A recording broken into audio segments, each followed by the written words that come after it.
दर्शाते हैं, स्वयं ही ये संत बनते हैं, स्वयं ही भक्त बनते हैं, स्वयं ही प्रभु बनते हैं, स्वयं ही सब लीलाएं अपनी करके हम एक रोल करके एक परम भक्त में क्या गुण होते हैं, एक परम संत के क्या गुण होते हैं और पूर्ण प्रभु के अंदर कौन से गुण होते हैं, उन सब से युक्त थे वो मालिक। उन्होंने बताया है कि ये जग सारा रोगिया रे है। आज से अगर 50 वर्ष पहले ये मार्ग ये दास शुरू करता तो रोज डरे लगते, रोज पिटाई होती मेरी। क्यों? हम ब्रह्मा विष्णु महेश को नासवान बताते और ये विद्वता के भूखे लोग इस बात को ऊपर नहीं आने देते। और आज हमारे सदग्रंथ बता रहे हैं, उनके इतिहास बता रहे हैं, उनके जीवन चरित्र बता रहे हैं कि ये नासवान है। परमात्मा ने ये रिहर्सल पहले करके देखी थी। आज से 600 वर्ष पूर्व परमेश्वर स्वयं प्रकट हुए थे, परमेश्वर पूज्य कबीर परमेश्वर जी। उन्होंने यही ज्ञान जो दास उन्हीं का दिया हुआ आपको बता रहा है, ये 600 वर्ष पहले भी प्रारंभ किया था, ऐसे ही बताया करते थे। लेकिन इन महिमा के भूखे लोगों ने परमात्मा के दुश्मन बना दिया हमें। हम उनको महर्षि मानते रहे, उनको कह का ज्ञान नहीं था भक्ति का। हम उनको केवल एक संस्कृत का विद्वान मानते रहे, एक भाषा के जानने वाला मानकर। और वही सिंपल, वही पूरा ज्यों का त्यों ज्ञान परमेश्वर ने सिंपल लैंग्वेज में दे रखा था। आज उनकी अमृतवाणी सारे वेदों से, पवित्र गीता जी से ज्यों की त्यों मिल रही है, तो इसी ज्ञान को रिजेक्ट करवा दिया। तो ये परमात्मा ये बता रहे हैं कि ये ब्रह्मा विष्णु महेश भी नासवान है। जग सारा रोगिया रे। क्यों रोगिया है? जन्म मरण का रोग लगा, या तृष्णा बढ़ रही, खांसी और आवागमन की डोर गले में। आवागमन, मृत्यु फिर आना, फिर मृत्यु, स्वर्ग जाना, नरक जाना, फिर आना। कहते ये आने जाने की डोर गले में, या पड़ी काल की फांसी। ये काल नाम फांसी ला रखी है, कर्म बंधन में बांध रखा हमारे को। फिर क्या बताते हैं, ये क्या कारण है कि तुम देखा देखी गुरु शिष्य बन गए, कराना तत्व विचारा। ये गुरु बन गए, नहीं ना पता तुम महापाप के भागी, और ये गुरु बन बैठे और इनके अनुयायी बन गए, उनको विचारों को मालूम नहीं, तुम इनके गलत पीछे लग गए। देखा देखी गुरु शिष्य बन गए और किया ना तत्व विचारा। गुरु शिष्य दोनों के सिर पर काल ठोकेगा पंजारा, कि तुम्हें महाकष्ट दिया जाएगा दोनों की साधना शास्त्र विरुद्ध होने से। पवित्र गीता जी के अध्याय नंबर 16 के 23 और 24 मंत्र के में जो वर्णित विधि है कि जो शास्त्र विधि को त्याग का मनमाना आचरण पूजा करते हैं, ना उनकी कोई गति होवे, ना उनकी कोई कार्य सिद्ध हो, ना उनको कोई सुख हो। इसलिए अर्जुन, सत भक्ति करने के लिए भाई शास्त्र ही प्रमाण में है, और किसी की दंत कथा लोक वेद पर विश्वास मत करना। तो परमात्मा कहते हैं देखा देखी गुरु शिष्य बन गए, किया ना तत्व विचारा, और गुरु शिष्य दोनों के सिर पर काल ठोका बंजारा। गुरु जी भी, ये गुरु लोग भी गलत साधना कर रहे हैं और करवा रहे हैं, शास्त्र विरुद्ध कर रहे हैं, और ये शिष्य भी बेचारे इनके पीछे, दोनों ही वहां नरक में डाले जाएंगे।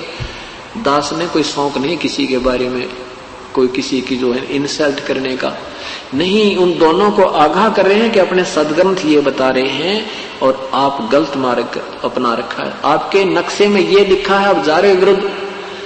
आपके नक्शे में, इस रोड मैप में जिस दिशा में जाना वो तुम चल नहीं रहे हो। इनको फिर देखो उस मार्ग को, फिर उस पर चलो।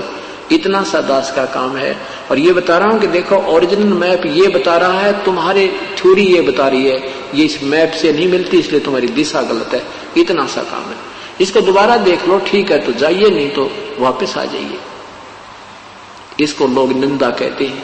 अभी 1-2 साल और कहेंगे, फिर नहीं कहेंगे निंदा। फिर तो एक परम कल्याण का मार्ग बताएंगे। एक संत ने कमाल कर दिया, इतना संघर्ष किया, दास के जाने के बाद दुनिया याद करा करेगी और इतिहास बनाए जाएंगे। लेकिन उसमें लाभ क्या होगा? सुखी महिमा करने का। अब मौका है, आओ दास के पास, उपदेश लो। दास को परमात्मा ने आपके लिए भेज रखा हुआ, जड़ी दे रखी है। ये सदा नहीं रहा करती, ये सदा नहीं रहा करते, ये सदा ये सतमार्ग नहीं चला करते। तो क्या बताते प्रभु के साचा सतगुरु कोई ना पूजे, इन झूठों जगपति ऐसी। अब देखो यहां आसपास कोई और संत आ जाता, लाखों की संख्या इकट्ठी हो जाती, और ये दास 10 वर्ष से संघर्ष कर रहा है इस मार्ग पर। ये कितने पुण्यात्मा स्वच्छ होकर आई है इस प्रभु के मार्ग में। तो परमात्मा कहते हैं साचा सतगुरु कोई ना पूजे, झूठों जग पतियासी। पतियासी मन विश्वास करते हैं इनके ऊपर, इन झूठों पर विश्वास करें और सच्चे को नहीं मानते। अंधे की बाँ बही गई अंधे ने, ये मार्ग कौन बतासी। अंधे की बाँ अंधा, यानी ज्ञानहीन को ज्ञानहीन दिशा दे रहा है, तो बताओ फिर रास्ता कौन बतावे, मार्ग कौन बतासी। फिर प्रभु कहते हैं कि सार शब्द सरजीवन बूटी, ये सार शब्द है ना, या वो सरजीवन बूटी है, यानी ये वास्तविक मंत्र है, इसका घस घस अंग लगाओ, यानी डट का भजन करे। और कहे कभी तुम सत्कर मानो, जन्म मरण मिट जासी। क्योंकि अभी तक यही कहा करते, जन्म मृत्यु तो जीव की कभी समाप्त नहीं होती, ये तो अटल नियम है। परमात्मा कहते हैं तुम सत्कर मानो, विश्वास करो मेरे पे, इस वास्तविक विधि से तुम्हारा जन्म मृत्यु समाप्त हो जाएगा। अब ये सतलोक की महिमा गाने वाले ये कबीर साहब की वाणी चुरा के, करने नो दीदार महल में प्यारा है, एक शब्द है प्रभु का, उसकी हल्दी की गांठ लेकर पंसारी बन गई है धन धन सतगुरु राधा स्वामी वाले। इन्हें कह का बेरा नहीं, शब्द के बारे में इनको विवेचन नहीं है बिल्कुल भी। और ये पुराना नाना पंथ बना दिए, एक दूसरे तो प्रभु का भूखा, प्रभुता के भूखे। आगरा से ब्यास में श्री जयमल सिंह जी से के सावण सिंह जी से हुए, सावण सिंह जी के फिर ये बलोचिस्तानी सामस्ताना ने धन धन सतगुरु सच्चा सौदा शुरू कर दिया। एक ने सावण सिंह के शिष्य ने श्री दर्शन ने कृपाल सिंह जी ने दिल्ली में शुरू कर दिया। फिर कृपाल सिंह के 2 बागी शिष्य हो गए, एक ठाकुर सिंह, एक जो जय गुरुदेव, इन्हें मथुरा में जमटा गाइड दिया, और ठाकुर सिंह ने और दुनिया डुबो दी। यानी किसी को कह का ज्ञान नहीं। ये कहते हैं परमात्मा सतपुरुष निराकार है, वहां सतलोक में प्रकाश ही प्रकाश है, वहां जाकर उसमें लीन हो जाना। बताओ भाई कौन जाओ वहां, कौन समुद्र में डूब गया मरे। इन्हों का भी अच्छे बाग बगीचे हैं, वहां घूमे फिरेंगे तो जी भी कर जाने, इन्हों के उसमें समा जाना है। कमाल की बात है, कोई ने कहा समुद्र में डूब कर मर जाना, उधर कौन जाओ, मूर्ख बेसक जा। तो वहां निराकार नहीं है, सारी चीज व्यवस्थित है, परमात्मा साकार है, वहां हर चीज है। जैसे यहाँ व्यवस्था है जो की तो वहां पर है, लेकिन यहाँ के आहार में वहां के आहार में दिन रात का अंतर है।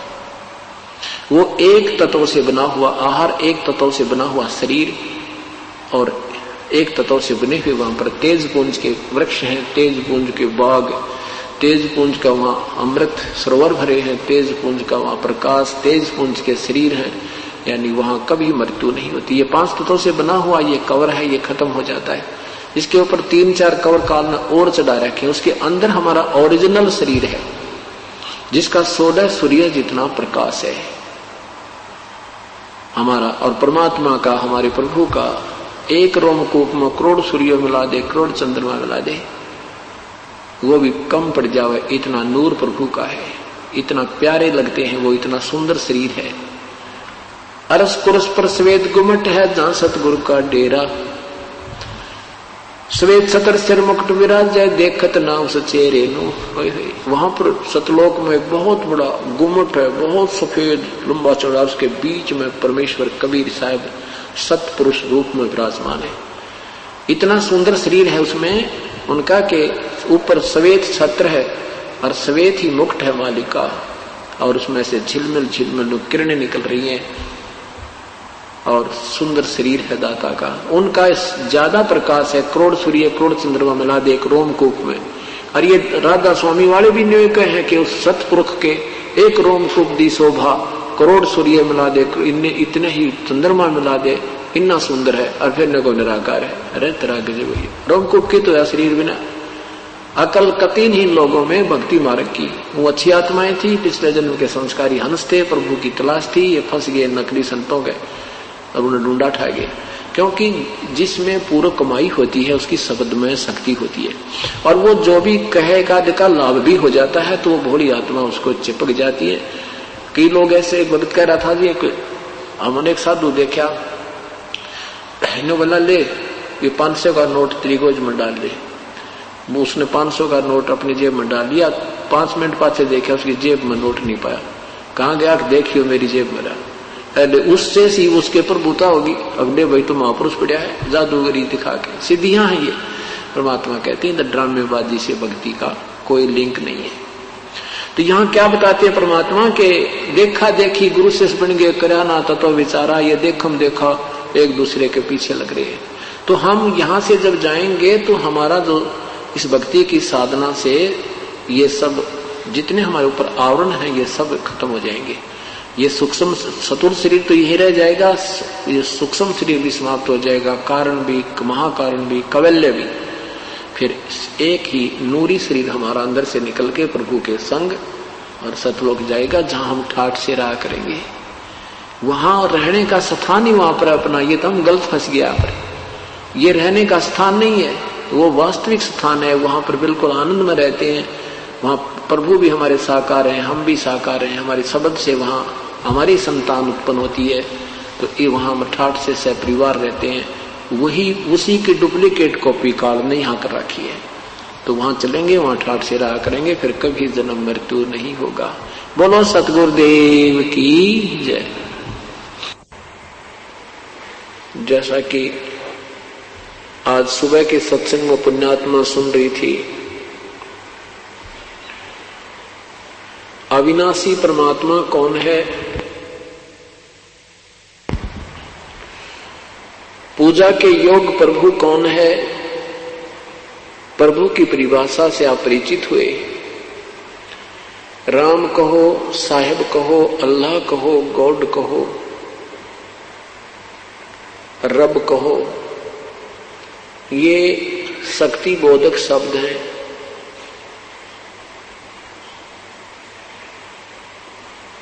वो कौन प्रभु है, कैसा है, कैसे उसकी प्राप्ति होती है,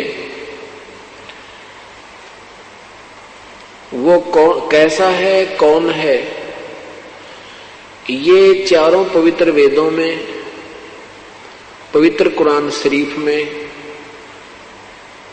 पवित्र बाइबल में, पवित्र अमृतवाणी उन महापुरुषों की जिन्होंने परमात्मा को साक्षात देखा है और स्वयं परमेश्वर ने अपना जो भेद अपनी अमृतवाणी कबीर वाणी में ज्ञान कराया है, उसमें स्पष्ट है कि वो परमात्मा साकार है, सशरीर है, उसका नाम कबीर है।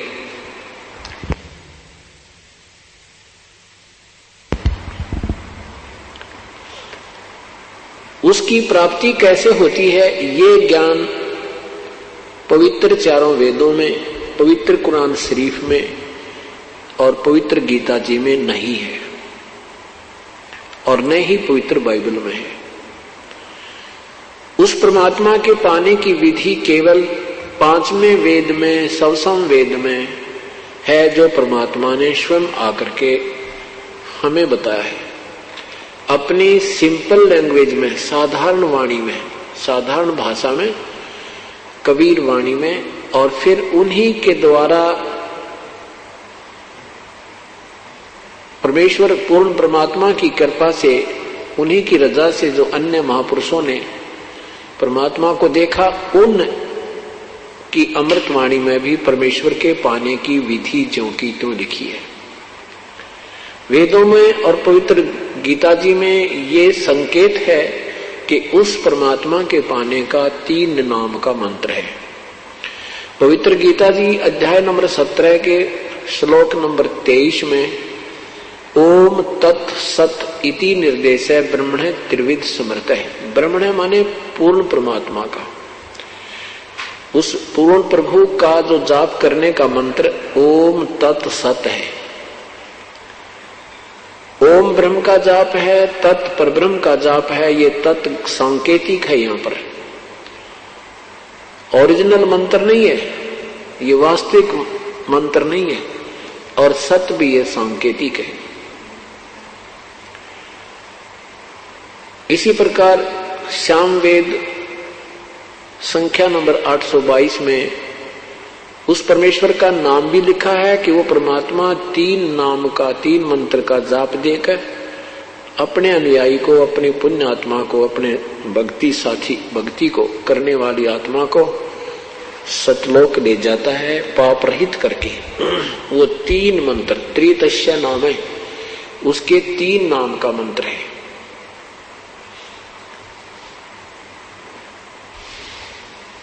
अभी तक क्या कहा करते थे ये नादान संत, ऋषि, महर्षि कि परमात्मा निराकार है, केवल उसका प्रकाश देखा जा सकता है। फिर उसको अंग्रेजी में बोलने लगे, डिवाइन लाइट कहने लगे, डिवाइन लाइट। हिंदी में प्रभु का प्रकाश, दैवी प्रकाश, ईश्वरीय प्रकाश, स्वयं प्रकाशित है प्रभु, ये भी लिखते हैं और कहते हैं भगवान निराकार है। अब जैसे कोई हीरे को कहे कि वह स्वयं प्रकाशित, हीरा स्वयं प्रकाशित है, मणि स्वयं प्रकाशित है, ट्यूब स्वयं प्रकाशित है, और फिर कहें ट्यूब निराकार है, हीरा निराकार है, चंद्रमा स्वप्रकाशित है और चंद्रमा कहें निराकार है, सूर्य स्वयं प्रकाशित है और सूर्य को कहें निराकार है, तो उनको कुछ दिखाई नहीं देता। वो परिचित ही नहीं है, उन्होंने कभी सूर्य देखा ही नहीं है, ना चंद्रमा देखा और नहीं उन्होंने हीरा देखा है। सुनी हुई व्याख्या भी उनकी सही नहीं है। इसी प्रकार अभी तक परमात्मा को निराकार कहते रहे और वो साकार है। सभी प्रभु सहशरीर हैं, उनकी शक्ति और उनके शरीर के प्रकाश में भिन्नता है। जैसे सच्चिदानंद, सच्चिदानंद की क्या परिभाषा होती है? सत चित आनंद, यानी चित्त का, मन का सच्चा आनंद, जिससे मन को सही आनंद आवे उसको सच्चिदानंद कहते हैं। इसलिए प्रभु का एक उपमात्मक नाम सच्चिदानंद भी है। तो अब सच्चिदानंद किसे कहते हैं? जो मन को अच्छा लगे, मन भावन, सुभान।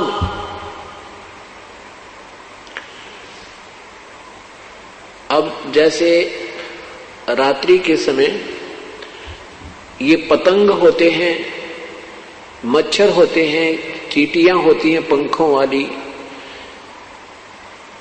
जब रात्रि के समय कोई 40 वाट का बल्ब उदय हो जाता है, जग जाता है, 40 वाट का बल्ब जब जग जाता है तो वो सभी उसके ऊपर मंडराने लगती हैं, उसको सच्चिदानंद मान के। अब उनके मन को वो बहुत प्यारा लग रहा है, इसलिए उससे टक्कर लगा रही हैं, उसके प्यार कर रही हैं, उससे चारों तरफ घूम रही हैं।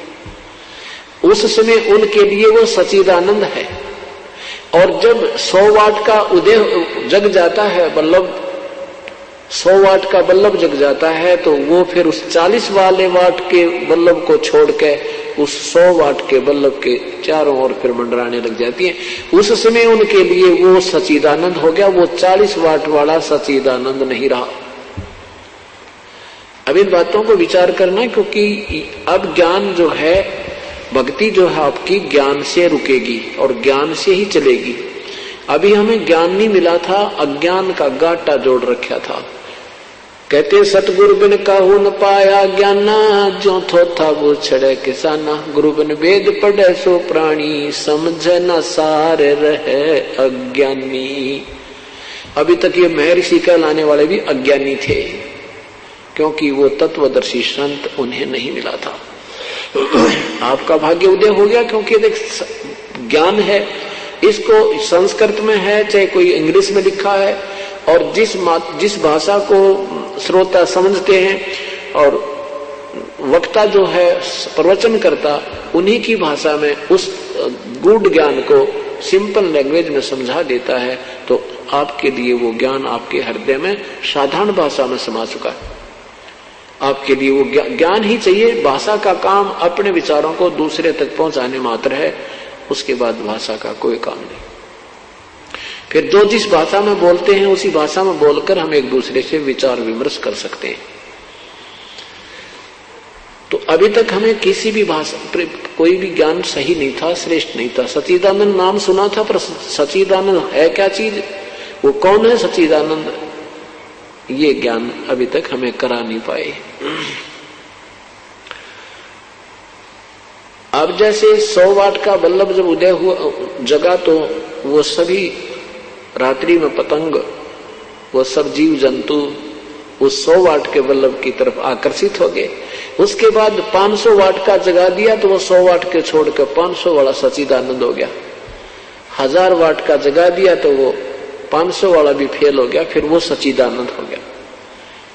अब यही बात समझनी है। और जब उदय हुआ सूर्य, फिर वो सूर्य सच्चिदानंद हो गए, फिर वो आराम से अपने, क्योंकि सब जगह प्रकाश ही प्रकाश हो गया, वो आराम से बैठ गए।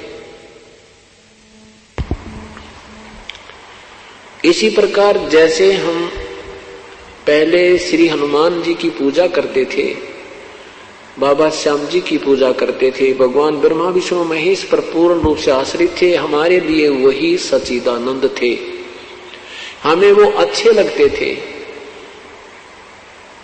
अब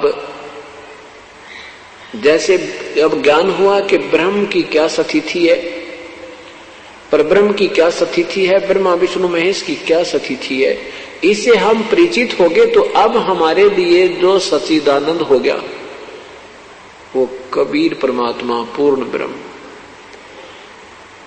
अब हमारे लिए वो सच्चिदानंद है।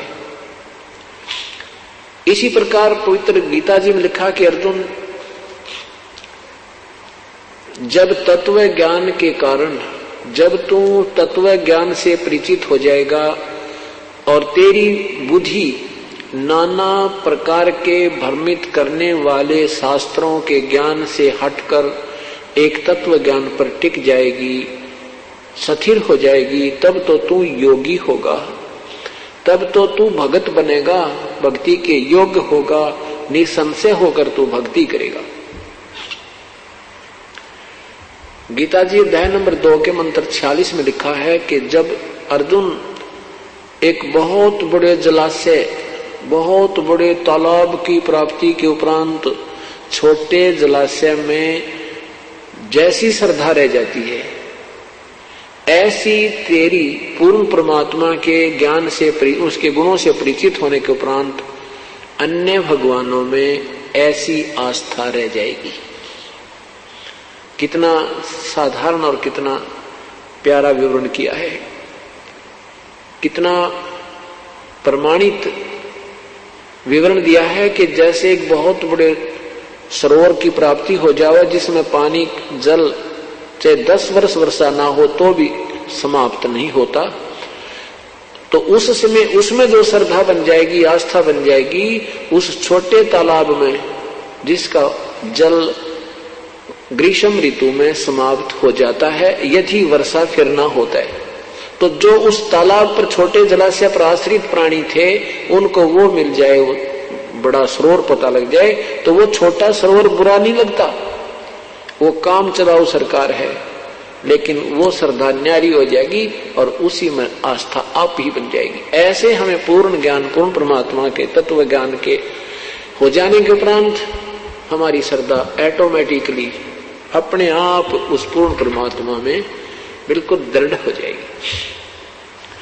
आप सच्चिदानंद की परिभाषा से परिचित हुए कि जब तक ब्रह्मा विष्णु महेश की का ज्ञान था हमारे लिए सच्चिदानंद थे, और ब्रह्म की का ज्ञान हुआ तो ब्रह्म तक साधना करते थे ये ऋषि लोग, ज्ञानी लोग, इनके लिए वो ब्रह्म सच्चिदानंद था।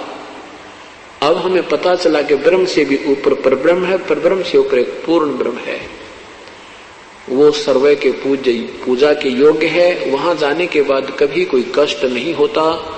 अन्य भगवानों की साधना से जीव का जन्म मृत्यु कभी समाप्त नहीं होता। कर्म का किया हुआ फल भी भोग्य होता है। पुण्य के लिए स्वर्ग, पाप के लिए नरक, और शेष बचे या पृथ्वी पर 84 लाख योनियों का ये चक्कर सदा बना रहता है।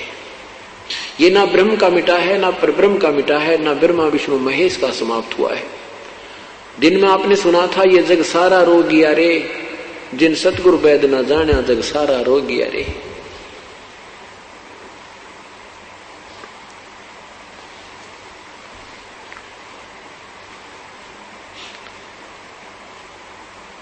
अब पूर्ण परमात्मा सह शरीर है, इसका नाम कबीर है।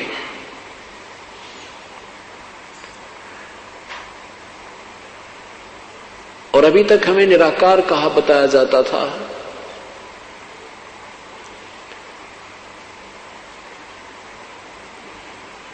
जब हमारे अंतःकरण में सफाई आ जाएगी, साधना करने से हमारा अंतःकरण के अंदर जो मैल पाप कर्म जमा है वो हटते चले जाएंगे, कट जाएंगे, समाप्त हो जाएंगे। उसके बाद हमें परमात्मा, आप आंखें खुली रहें चाहे बंद रहें, आपको परमात्मा का वो स्थान जहां पर प्रभु बैठा है, आपकी आंखें खुली होंगी और दिव्य दृष्टि आपकी वहां देख सकती है। ये जरूरी नहीं कि उसको देखना ही आवश्यक है, उसके देखने से आपकी मुक्ति होगी, नहीं, मुक्ति तो होगी आपकी नाम की कमाई तक। आपका जितना नाम की कमाई संग्रह ज्यादा हो जाएगी, सेवा सिमरन मर्यादा में रहते हुए आप करते रहोगे, वो कमाई ने आपको पार करना है और उस प्रभु के पास ले जाना है।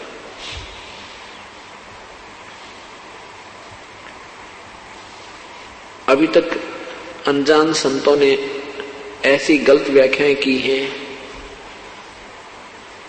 अब जैसे राधा स्वामी पंथ ये क्या बताते हैं कि परमात्मा निराकार था, फिर वो इजहार में आया, इजहार माने आकार में, तो वो ऊपर के लोक बन गया, 3 चेतन मंडल बन गया, 3 चेतन मंडल बन गया भगवान। और परमात्मा की केवल रोशनी ही देखी जा सकती है, प्रकाश ही उसका देखा जा सकता है। यानी टोटली परमात्मा निराकार है, उनका कहने का भाव है, और सतलोक में केवल प्रकाश ही प्रकाश है, प्रभु नहीं है। और फिर कहते हैं परमात्मा ने मनुष्य को अपना स्वरूप में बनाया,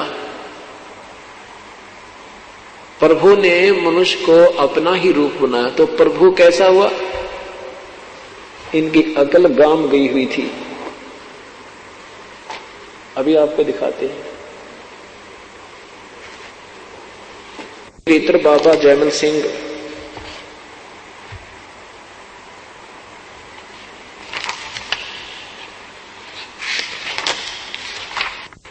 इनके द्वारा सृष्टि रचना पढ़ियो, आनंद आएगा।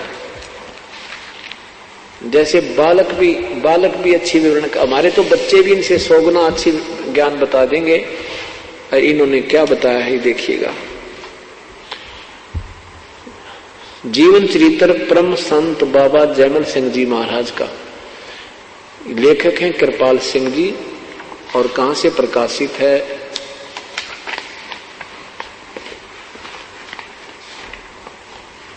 ये है सावन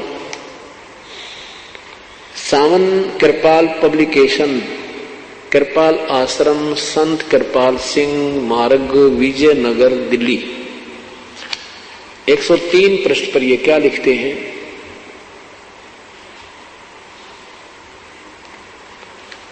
हाँ, ये नीचे देखना, ये 103 पृष्ठ है इनका, ये देखना, नीचे देखना। सृष्टि रचना, वह प्रभु अपने निज स्वरूप में निराकार, निज स्वरूप में निराकार, निर्गुण और अनाम था। उसका न कोई आकार था, न गुण, न कोई नाम था। वो वर्णन से परे की बात चीज थी। नेति नेति कहकर ही उसका संकेत दिया जा सकता था। अर्थात वह प्रकाश भी नहीं, अंधेरा भी नहीं। बताओ, इनकी अकल देखो, चुटकुले से सुना रखे ने। प्रकाश भी नहीं, अंधेरा भी नहीं, और क्या वही फिर प्रकाश और अंधेरा नहीं तो फिर है क्या? तीसरी बीच की कौन सी वस्तु हुई? वह प्रकाश भी नहीं, अंधेरा भी नहीं, वह ध्वनि भी नहीं, वह मौन भी नहीं, इत्यादि। वह परम सत्य, अगम अगोचर, अनंत और वर्णना अतीत है। यही सिर हकीकत, सबकी सृजन और सबकी जीवन आधार हकीकत थी, जिसने सारी रचना रची। जब वह अनामी प्रभु अभिव्यक्त में आया, अभिव्यक्त माने आकार में आया, तो अलख, अगम और सतनाम हुआ। वो तेरा गजब है। ये सतनाम को क्या कहते हैं? सतलोक को कहते हैं। अलखलोक बन गया, अगमलोक बन गया, और सतनाम सतलोक को ये सतनाम कहते हैं। सतलोक को सतनाम हो गया। हे भगवान, यह 3 निर्मल चेतन बने, धवनी हुआ, बस।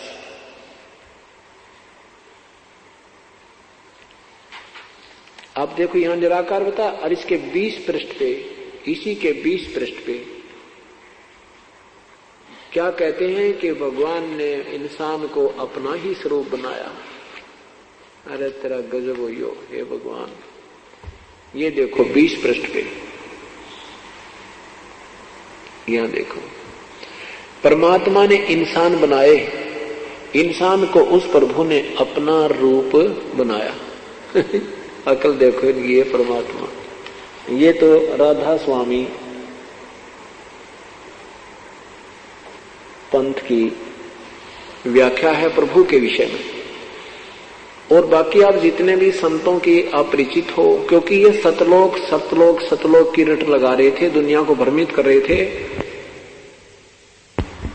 बाकी दूसरे संत तो इस ब्रह्मा विष्णु महेश तक ही घुमा फिरा कर रोके हुए।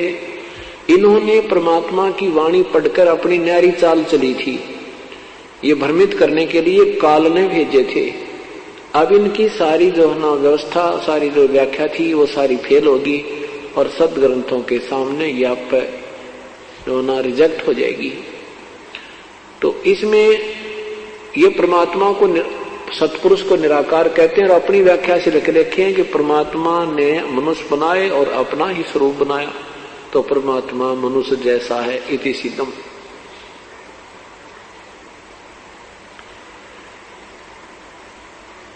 अब एक चतुरता की है महर्षि दयानंद जी ने। महर्षि दयानंद जी वेदों के ज्ञाता माने जाते थे, वेदों के ज्ञाता और बड़े विद्वान पुरुष मानते हैं, और उनको वेदों का कह का भी ज्ञान नहीं है। वेदों में क्या लिखा है उनके सत्यार प्रकाश में उवाबाई बोल रखी है। सत्यार प्रकाश में लिखा है कि परमात्मा निराकार है, और वेदों में वर्णन है कि परमात्मा सशरीर है। वेद ज्ञान के तुलना में सत्यार प्रकाश -0 है, और आज तक ये महापुरुष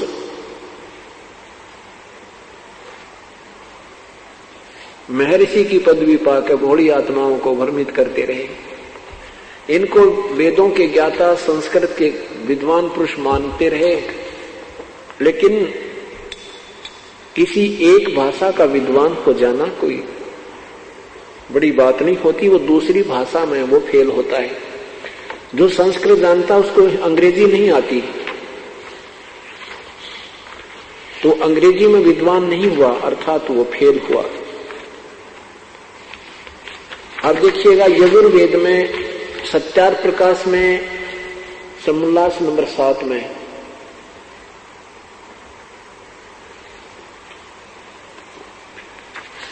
सत्यार प्रकाश के समोल्लास नंबर 7 में अपनी कलम से लिख रहे हैं कि परमात्मा निराकार है। ये देखना, यह सत्यार प्रकाश महर्षि दयानंद सरस्वती रचित, महर्षि दयानंद सरस्वती के द्वारा रचा हुआ है। और ये देखना का समोल्लास 7वां समोल्लास है, और यहां लिखा है प्रश्न ईश्वर साकार है व निराकार, उत्तर निराकार है। ये 154 पृष्ठ पे है, और 155 पर आप ही साकार सिद्ध कर रहे हैं। देखना, प्रश्न है कि क्या स्तुति आदि करने से ईश्वर अपना नियम छोड़कर स्तुति प्रार्थना करने वाले का पाप छुड़ा देगा? उत्तर नहीं। प्रश्नकर्ता कहता है तो फिर स्तुति प्रार्थना क्यों करना? उत्तर उनके करने का फल अन्य ही है। प्रश्न क्या? उत्तर महर्षि जी देते हैं कि स्तुति से ईश्वर में प्रीति, उसके गुण कर्म स्वभाव से अपने गुण कर्म का स्वभाव का सुधरना, और प्रार्थना से निरअभिमानता उत्साह और साहस का मिलना, उपासना से परब्रह्म से मेल और उसका साक्षात्कार होना। उपासना से परब्रह्म से मेल और उसका साक्षात्कार होना। मेल किससे होता है? साकार से होता है, और साक्षात्कार भी साकार से होता है। परब्रह्म यानी ब्रह्म से भी कोई और भगवान परब्रह्म, और ये ब्रह्म से अन्य कोई प्रभु नहीं मानते। इति सिद्धम के ये सारा उआ बाई का ज्ञान था, और कारण यही था कि गुरु बिन वेद पढ़े सो प्राणी, समझ न सार रहे अज्ञानी। महर्षि दयानंद जी के गुरुदेव जो थे बचपन से ही नेत्रहीन हो गए थे। माता के कारण माता निकली थी, ये मोटी मोटी उसकी आंखों में भी निकल गई थी। वो बचपन से अंधे हो गए थे। वो भी ब्राह्मण थे, और महर्षि दयानंद जी उनके शिष्य थे श्री ब्रिजानंद जी के।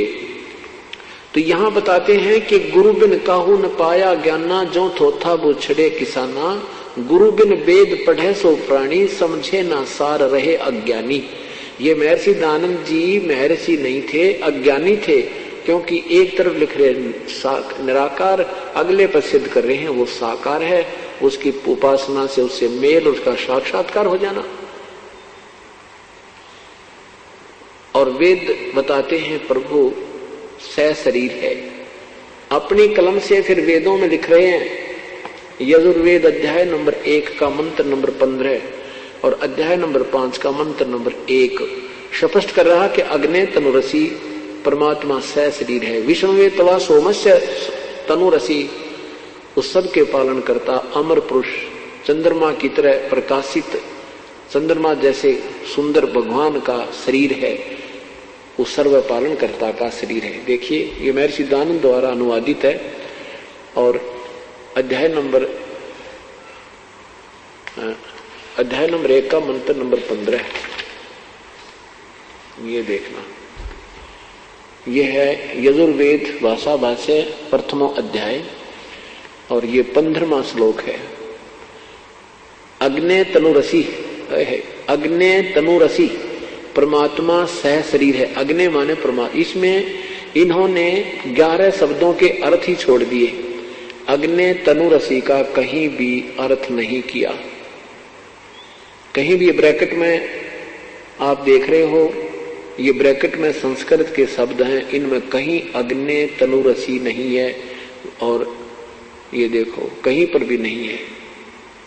बस यहां इन्होंने ऐसा है कि जानबूझकर छोड़ दिया कि क्योंकि सत्यार प्रकाश में ये पहले लिख चुके कि परमात्मा निराकार है, और वेद बता रहे हैं परमात्मा साकार है। तो यहां ये उलझ गए कि अब कैसे लिखूं अपनी कलम से कि परमात्मा साकार है और वेद सत्य हैं, बाकी किसी की अपनी थ्योरी है, वो वेदों के विरुद्ध है, वो स्वयं मानते हैं कि वो गलत है। तो इससे सिद्ध है कि महर्षि दयानंद जी की सत्यार प्रकाश की व्याख्या बिल्कुल गलत है।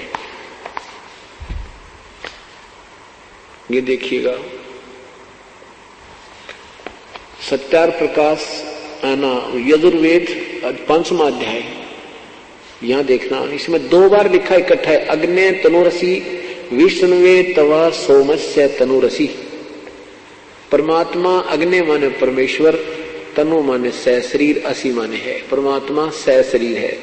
विष्णुवे तवा सोमस्य तनुरसी। विष्णुवे माने सर्व पालन करता, सबका कुल मालिक, उस अमर पुरुष का, सोमस्य उस अमर पुरुष का, तनु माने शरीर, असी माने है उसका शरीर है, वो सह शरीर है। उसका नाम क्या है? 5वें अध्याय के 32वें श्लोक में लिखा है, उसका नाम कबीर है। कितना प्यारी व्याख्या की है कि उसका नाम कबीर है, और वही पाप विनाशक है, वो पाप विनाशक है। ये देखिएगा 5वें अध्याय का 32वां श्लोक है ये। कबीर उसी गसी कबीर अंगारी असी। कबीर शब्द स्पष्ट लिखा है। हम इसे कबीर कह देते हैं, जैसे हम वेदों को वेद बोलते हैं, हम वेद प्रकाश को वेद प्रकाश बोलते हैं हम।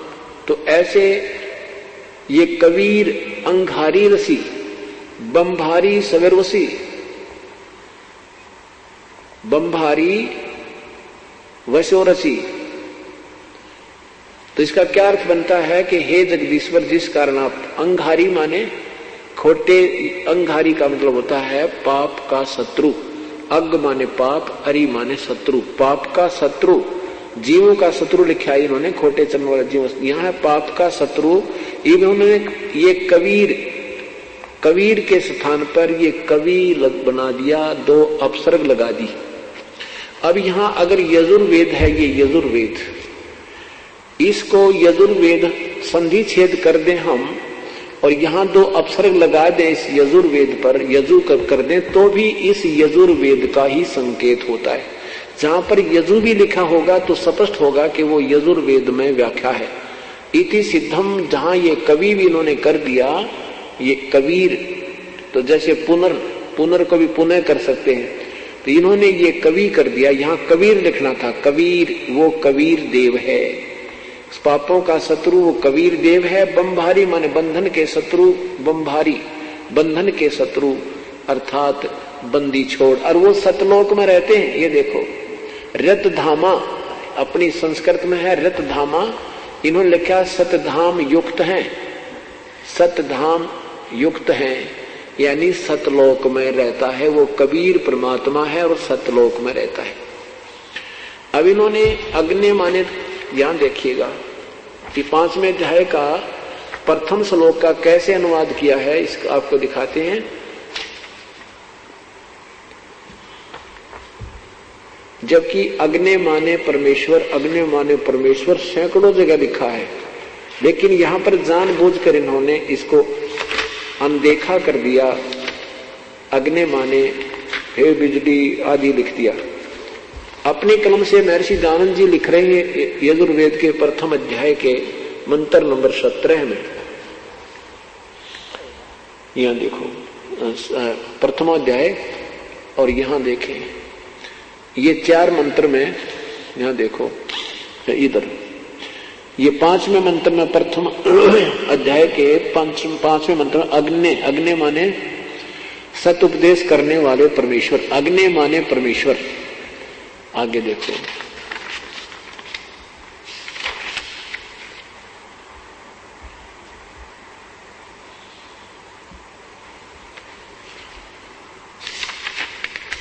ये देखो इन्होंने कैसा कमाल किया है। जब सही आया ना समय, वो छोड़ ही दिए अक्षर। ये 10वें अध्याय में, यहां देखो आगे ना, प्रथम अध्याय में, और ये मंत्र नंबर है 11, यजुर्वेद अध्याय नंबर 1 का नीचे देखो, ये 11 नंबर मंत्र है। इसमें अग्नि शब्द है, अग्नि, और इन्होंने इसका 3 बार अर्थ किया कि ऐसा भी हो सकता है, ऐसा भी हो सकता है।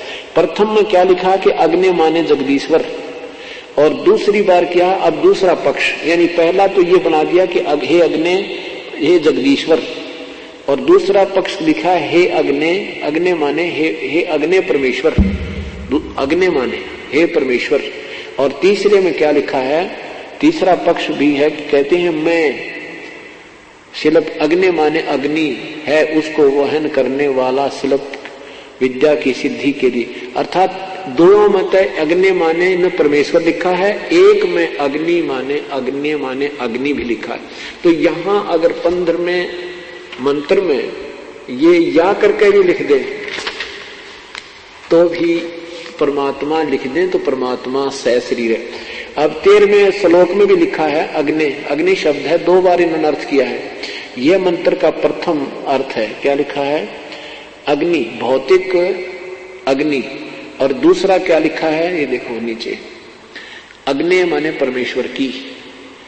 या करके एक ही मंत्र का 2 बार अनुवाद किया है, एक बार तो भौतिक अग्नि किया है, दूसरी बार इस 13वें मंत्र में प्रथम अध्याय के में तो दूसरी बार अग्नि माने परमेश्वर किया। और यदि 15वें में ऐसे ही कर दे, 15वें में अगर ऐसे कर, एक तो इनकी मान ले, अगर इसने यहां कुछ नहीं देखा इन्होंने, अग्नि तनुरसी। अच्छा, अब 5वें अध्याय का प्रथम मंत्र देखें, इसको इनके अनुवाद के अनुसार अगर या करके भी कर दे जैसे इन्होंने या करके किया है तो भी परमात्मा अर्थ बनता है।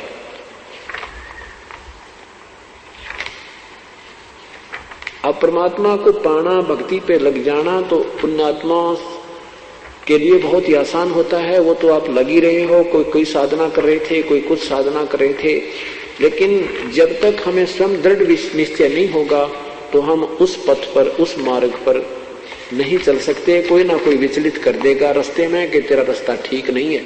जब हम पूरे निर्णायक होकर चलेंगे फिर हमें कोई विचलित नहीं कर सकता।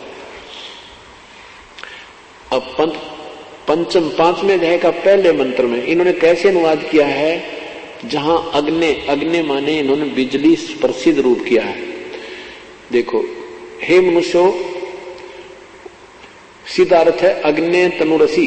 इसका इन्होंने कितना लंबा चौड़ा घुमा दिया अपनी सोच को ऊपर रखने के लिए, इसको खत्म करने के लिए। ये दो बार आ गया। हे मनुष्यों, तुम लोग जैसे मैं जो हवि, महर्षि दयानंद अनुवाद कर रहे हैं अग्नि तनुरसी का। हे मनुष्यों, तुम लोग जैसे मैं जो हवि, बिजली प्रसिद्ध रूप अग्नि के, है यहां अग्नि माने बिजली लिख दिया, बिजली प्रसिद्ध रूप अग्नि के तनु शरीर के समान असी माने है। बता, अगर यहां लिख देते अग्नि माने परमेश्वर, तनु माने ये शरीर, लिख ही रहे हैं, असी माने है परमात्मा सहशरीर है। इन्होंने ऋग्वेद के प्रथम मंडल में प्रथम ही मंत्र में कहा है कि जहां पर अग्नि शब्द है वो भौतिक अग्नि का तो सभी को ज्ञान, अग्नि माने आग तो सभी मानते हैं, लेकिन अग्नि माने परमेश्वर। ये संत ऋषिजन ही उसका निष्कर्ष निकालते हैं कि अग्नि माने परमेश्वर, क्योंकि परमात्मा का शरीर तेजो में है, इसलिए उसको अग्नि माने तेजो में शरीर युक्त प्रभु। वो तेजो में प्रभु शरीर सह शरीर यानी सह शरीर है। और इन्होंने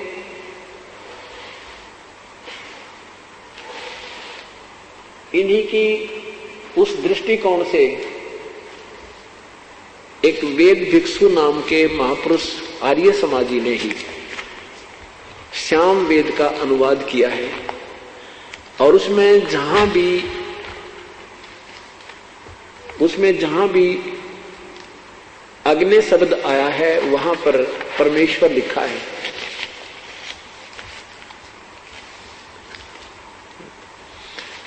वहां पर परमेश्वर लिखा, देखिएगा,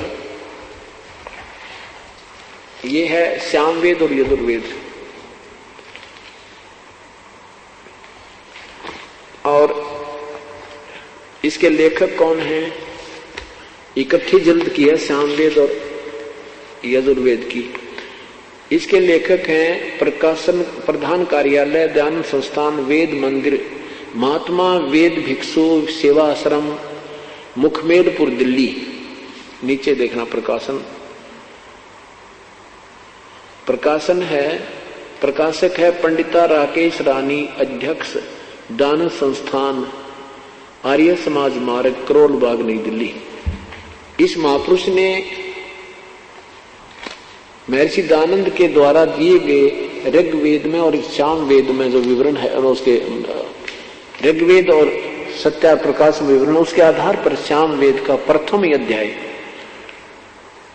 ये प्रथमो अध्याय क्या लिखा है? अग्नि माने हे ईश्वर, अग्नि माने हे परमेश्वर, अग्नि माने ईश्वर को, अग्नि माने परमेश्वर, अग्नि माने हे ईश्वर, अग्नि माने हे ईश्वर, अग्नि माने हे परमेश्वर। जहां भी अग्नि शब्द है इन्होंने सही किया है। अग्नि माने हे परमेश्वर, अग्नि माने ईश्वर, अग्नि माने हे परमेश्वर, अग्नि माने हे परमेश्वर, अग्नि माने हे परमेश्वर, अग्नि माने हे परमेश्वर। जहां भी ढेर सारे, और जहां अग्नि माने परमेश्वर लिखना था महर्षि जी ने उसको घुमा दिया, हे बिजली, हे हवी, हे लोगों, यानी इन लोगों का इन्होंने ठेका ले रखा था दुनिया को गुमराह करने का। और दुनिया इनसे प्रभावित होगी कि महर्षि हैं, बड़ी संस्कृत जानते हैं, इनको कह का ज्ञान नहीं था। और जिसका खामियाना अभी तक हम भुगत रहे हैं, अब दास ने 11 वर्ष हो गए, 11वां वर्ष लग रहा है, यही चर्चा जनता को सुनाते। वो पुराना रंग इतना गहरा हो गया कि मेरी बात इनका समझ में आती, क्योंकि वो तो महापुरुष थे भाई, वो तो योगी पुरुष थे, वो तो बड़े विद्वान पुरुष थे। और अब पता चला ये किसे विद्वान थे, ये तो पृथ्वी डोबन उतर रहे थे। बीजक की बात कहें भाई बीजक नहीं हाथ, पृथ्वी डोबन उतरे ये कह मीठी बात। बीजक की बात कहें बीजक नहीं पासे, औरों को प्रमोदते ये आप गए निराश।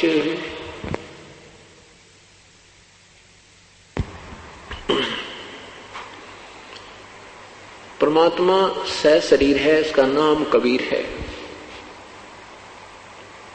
अब हमने ये निर्णय हुआ कि पूर्ण परमात्मा कबीर साहिब है, वो पाप अक्षमा करता है, वो पाप विनाश करता है। जैसे महर्षि दयानंद जी ने क्या लिखा है, प्रश्नकर्ता ने पूछा क्या परमात्मा साधना करने वाले का प्रभु कभी तो पाप अक्षमा करता है या नहीं? उत्तर दिया महर्षि दयानंद जी ने कि नहीं, प्रभु पाप अक्षमा नहीं करता। उससे क्या लाभ है? कहता और लाभ है, उससे और लाभ है। क्या लाभ है? कि परमात्मा की स्तुति से, उपासना से, उसमें उसका मेल, परब्रह्म से मेल और उसका साक्षात्कार होना, आपने अभी पढ़ा था। उसके बाद फिर इसी विषय में 163 पृष्ठ पे सातवें समोल्लास के इसी पुस्तक के सत्यार्थ प्रकाश के 163 पृष्ठ पर आप देखिएगा। ये सत्यार्थ प्रकाश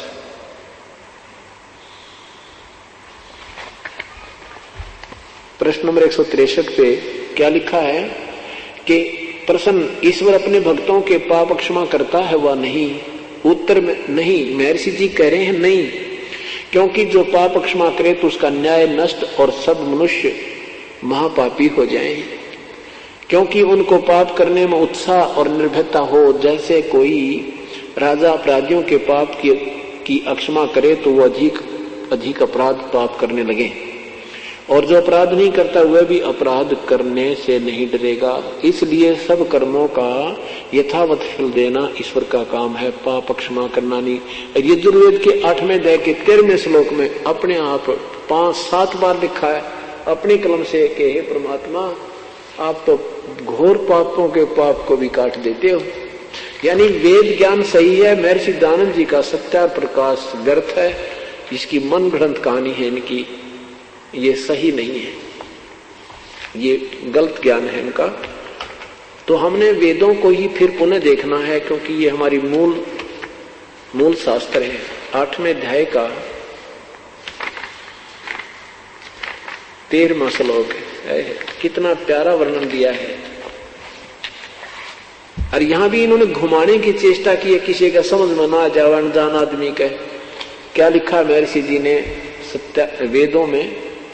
ये है 8वां अध्याय, 8वां अध्याय मंत्र नंबर 13, इसका यहां अनुवाद किया है। ये ऊपर देखना प्रश्न नंबर 241 है, और यहां पर 242 पे देखें, ये 242 है, इसी का अनुवाद है। यहां लिखना था हे परमात्मा, और सत्यार्थ प्रकाश के झूठी सोच को छुपाने के लिए क्या लिख रहे? हे सबके उपकार करने वाले मित्र आप। यानी आम आदमी समझ ना सके कि हे भगवान आप पाप काट देते हो, जबकि मित्र सखा, तुमेव माता च पिता तुमेव बंधु च सखा तुमेव। परमात्मा को यहाँ इन्होंने अपनी सोच से मित्र लिखा है, वैसे कहीं नहीं लिख रखा, मूल संस्कृत में नहीं है। इसने अपनी यहाँ लिखना था हे परमात्मा। और सत्यार्थ प्रकाश के प्रथम अध्याय में इन्होंने लिखा है कि जहां मित्र शब्द हो वो भी प्रभु के लिए ही प्रयोग होता है, वही सच्चा साथी, वही मित्र प्रभु ही होता है। तो यहाँ लिखना है ये समझना है कि ये सबके उपकार करने वाले परमात्मा आप। मित्र के स्थान पर हम भगवान बोले कोई दिक्कत नहीं। परमात्मा आप देव कृतस्य, दान देने वाले के, एनस्य माने अपराध के यानी पाप के विनाश करने वाले हो। अपने कलम से लिख रहे हैं कि आप दान जो देते हैं उससे भी, इसका वास्तविक अर्थ ये है कि सत भक्ति करने वाले, चाहे ऋषि करो, चाहे आम साधक करो, चाहे अच्छी आत्मा करें, उनके पापों का आप विनाश कर देते हो। इनके अनुसार समझिए कि दान देने वाले के आप पाप के विनाश करने वाले हो। आगे देखो, साधारण मनुष्यों के किए हुए अपराध के विनाश करने वाले हो, पिता के किए हुए अपराध विरोध आचरण के अच्छी तरह हरने वाले हो, अपने किए हुए एन से माने पाप, ये देखो एन से माने पाप होता है, ये एन से माने यहां भी पाप ही लिख देते, कोई दिक्कत नहीं। एन से माने अपराध, अपराध माने भी पाप ही होता है, पाप दूर करने वाले हो। एन से धर्म के अधर्म यानी पाप के पाप अर्थात घोर पाप के भी आप नाश करने वाले हो। बहुत 7 बार लिखा इसमें वेद में, ये तो शुक्र है एक ही मंत्र में 7 बार लिखा, जो एक बार होता है इसमें घुमा जाता है। आम व्यक्ति तो हिंदी पढ़ता है, संस्कृत नहीं देख पाता। ये तो प्रभु ने कृपा करी इस दास पे, अब इस दास को बुद्धि दी मालिक ने, और इन अनजानों किया चोरी पकड़ी गई।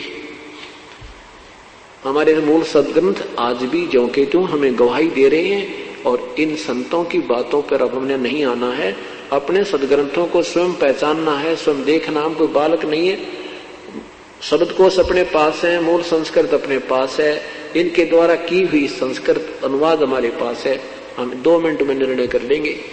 यही कारण है कि अब ये सारे शांत होते जा रहे हैं और सबको पता चल गया तुम बिल्कुल फ्यूज हो, तुम्हारे पास खक नहीं है।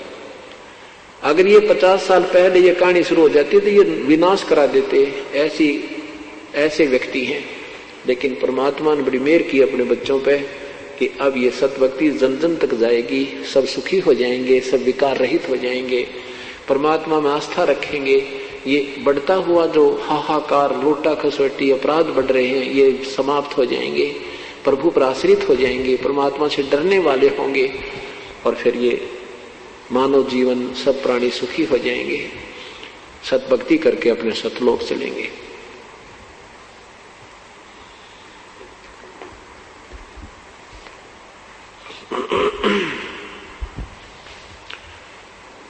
जैसे परमात्मा साकार में हमें ज्यादा लाभ देता है, निराकार क्या है, साकार क्या है।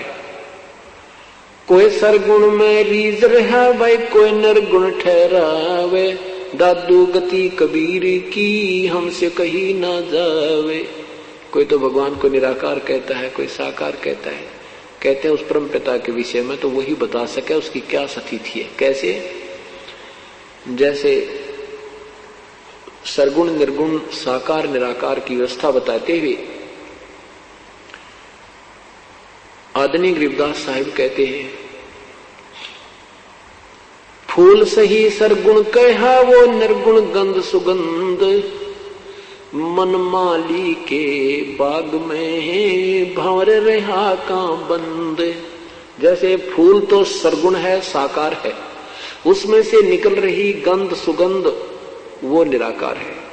यहां आसपास कोई फूलों की फुलवाड़ी हो और दूर तक हवा के रुख में मनमाने 1 किलोमीटर दूर तक भी वो सुगंध आ रही होती है, वो निराकार, उसकी सुगंध, उसका प्रभाव वो अदृश्य दूर तक प्रभावित कर रहा है, और मूल स्थान एक, मूल वस्तु एक स्थान पर है। ऐसे ये निर्गुण प्रभाव प्रभु का पूरे संसार को कंट्रोल कर रहा है। परमात्मा सशरीर साकार है, फूल बिना सुगंध नहीं हो सकती।